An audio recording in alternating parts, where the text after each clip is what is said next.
teman-teman, di sini aku mau jelasin tentang emosi positif dari PERMA model. Emosi positif ini mewakili huruf P dari PERMA model itu sendiri.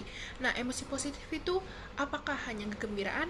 Enggak ya teman-teman, emosi positif itu bisa terdiri dari rasa syukur, rasa keterikatan, kegembiraan, dan kebahagiaan terhadap suatu momen yang kita alami. Lalu, apa sih pentingnya emosi positif dalam hidup kita?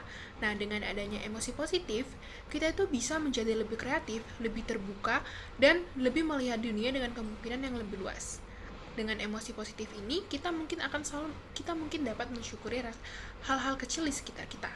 Nah, dengan mensyukuri hal-hal kecil dan menanamkan emosi positif dalam hidup kita, kita mungkin bisa menjadi lebih tangguh dalam menghadapi masalah ke depannya. Nah, namun apakah kita harus menekankan emosi negatif dalam hidup kita? Enggak ya teman-teman. Jadi emosi negatif itu hal yang normal dan penting juga dalam hidup kita. Namun, ini bukan tentang seberapa penting emosi negatif itu, namun lebih kepada apakah kita selalu menumbuhkan emosi positif dalam hidup kita. Karena jika kita hanya terus berfokus pada masalah, berfokus pada emosi negatif, kita akan lebih didominasi oleh masalah. Sehingga kita perlu mengambil kendali atas emosi yang kita miliki dengan menumbuhkan emosi positif. Nah, lalu gimana caranya Kak untuk menumbuhkan emosi positif dalam hidup kita? Aku punya 3 cara sederhana yang mungkin bisa dilakukan dalam kehidupan sehari-hari. Yang pertama, kita bisa membuat jurnal, disebut dengan jurnal syukur, di mana kita bisa menuliskan hal-hal yang berjalan dalam kehidupan kita, seperti hal-hal baik apa yang aku temui hari ini, sekecil apapun itu tetap kita tuliskan. Dan ini memaksa otak kita untuk menggali hal-hal positif yang kita alami dan tidak hanya berfokus pada hal-hal negatif di kehidupan kita. Yang kedua, yaitu menikmati setiap momen yang kita lalui. Ini juga disebut dengan flow, dimana saat kita makan atau saat kita menikmati minuman, resapilah dengan baik rasanya, aromanya seperti apa.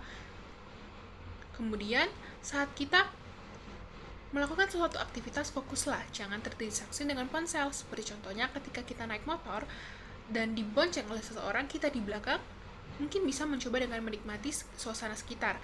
Biasanya ada penumpang yang sambil main HP loh, jadi mungkin teman-teman bisa mencoba dengan letakkan handphonenya dan resapi perjalanan sepanjang di motor.